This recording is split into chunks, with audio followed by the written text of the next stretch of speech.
What is up, YouTube? I am Taylor. Welcome back to my channel, or welcome for the very first freaking time. Whatever. I'm going to review Doctor Strange. Don't pay the ferryman. But stay, watch the vid. You can win this book. I'll let you know how to win. You can have it. It'll be free. Free, like a freaking bird. Although birds are fake. And, yeah. Also, stay tuned to find out who won last week's book, which is I Have It Near Me. Look, I'm a pro, people. Daredevil. So stay tuned to find out who won that one and how to win this one.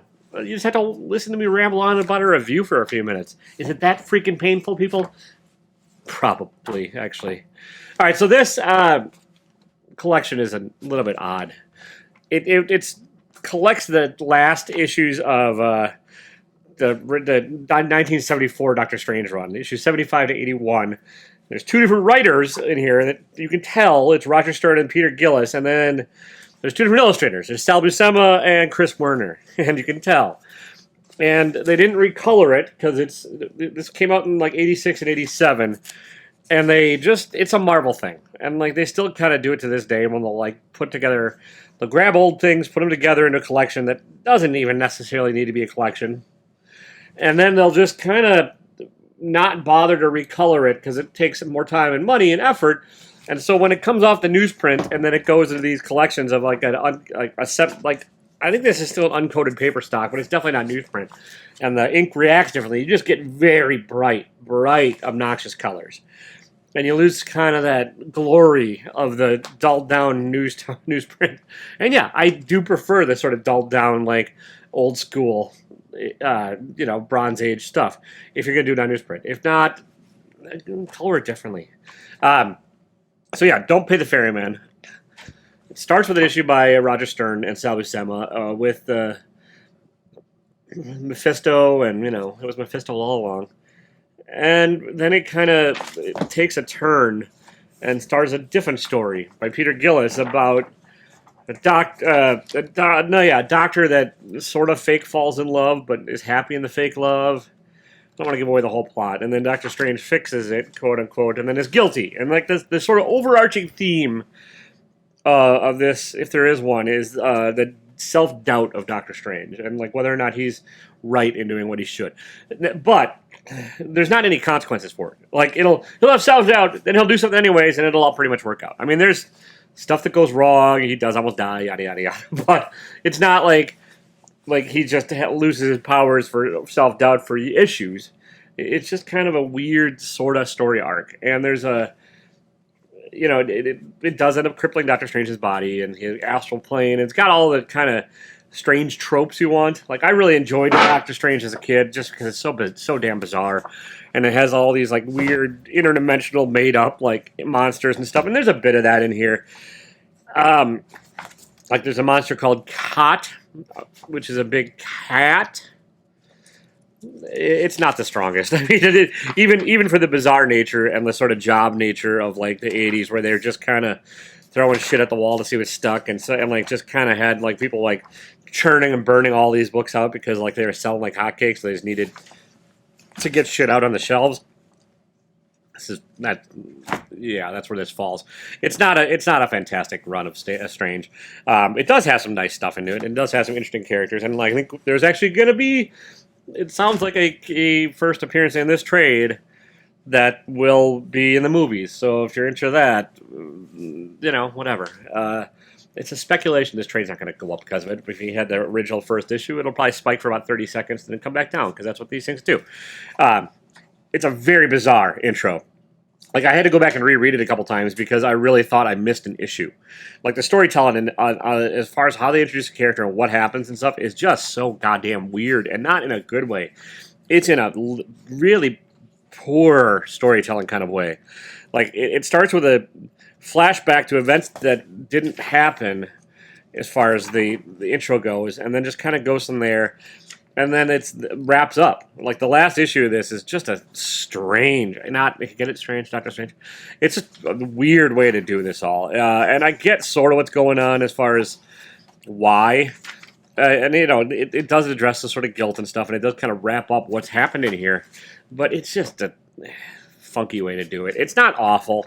It's just very, yeah, like 80s, like we need to get this out every month. Like I know I've said that before, but that's kind of what it is. There's this whole book, there's lots of exposition dumping dialogue. There's lots of like thought balloons, which were a thing back in the 80s, and I do kind of miss those too. Like I think they were something that made comics unique, and I miss that.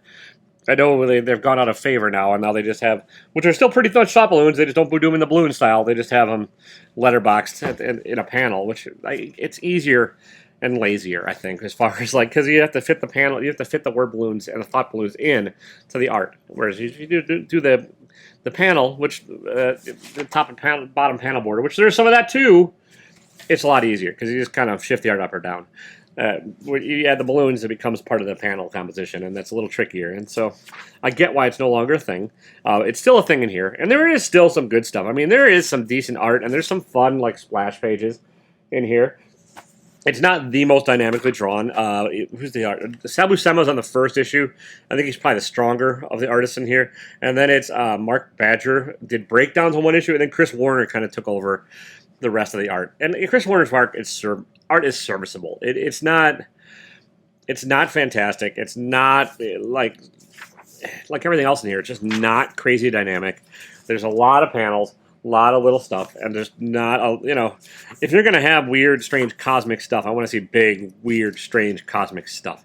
And while there are some pages like it, it's just not crazily effective. It's just kind of like, oh, okay, yep, that's this story, and that's. This whole thing for me is just kind of a shrug. It's like, all right, it's fine. I know I say that a lot, and I mean it a lot. It's not fantastic. It's better than some of the crap I've read from 80s Marvel. It's not amazing. Like the 80s had some really good comics and a lot of really mediocre shit. And this is some mediocre shit. But if you want the first appearance of Rintra, up there, I spoiled it for you. You can have this. So I'm going to make this a kind of short one, I think. I don't know how long I've been talking. I need a timer that just tells me so I can get up to that 10-minute YouTube algorithm.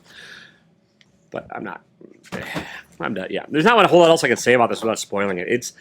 There's a couple there's a couple issues here that just chunk together tiny little sub stories, and then it does kind of wrap up at the end. So it's just kind of, I don't know. It's just not fantastic storytelling. So.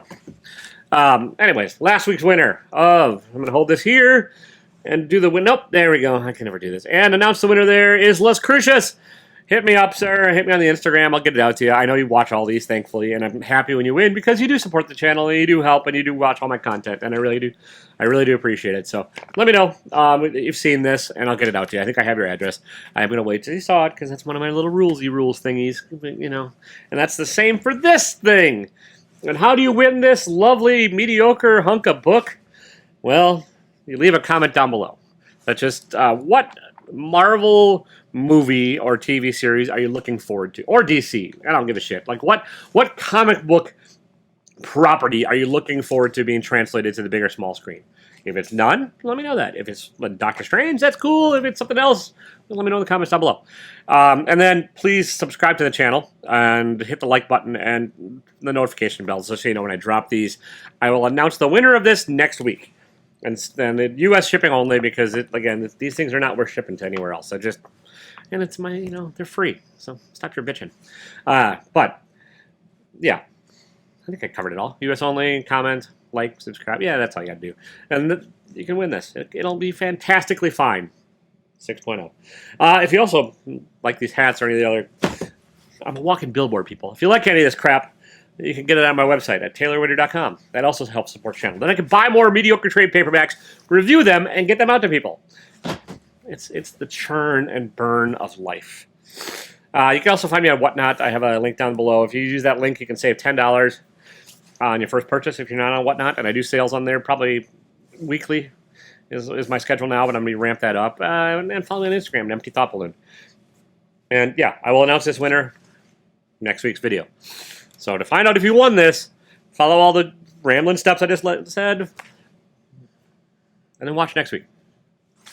Because I don't reach out to the winners. Like I said, even Les Crucius, who's my boy, who's won numerous things, he's going to have to watch this to find out he won that, and then I'll get it to him. Because that's the whole thing. I need the content. I need the view hours. I'm a dirty, dirty, dirty YouTube whore, and this is how I keep doing this. So, thank you for watching thus far. Thank you for all this stuff.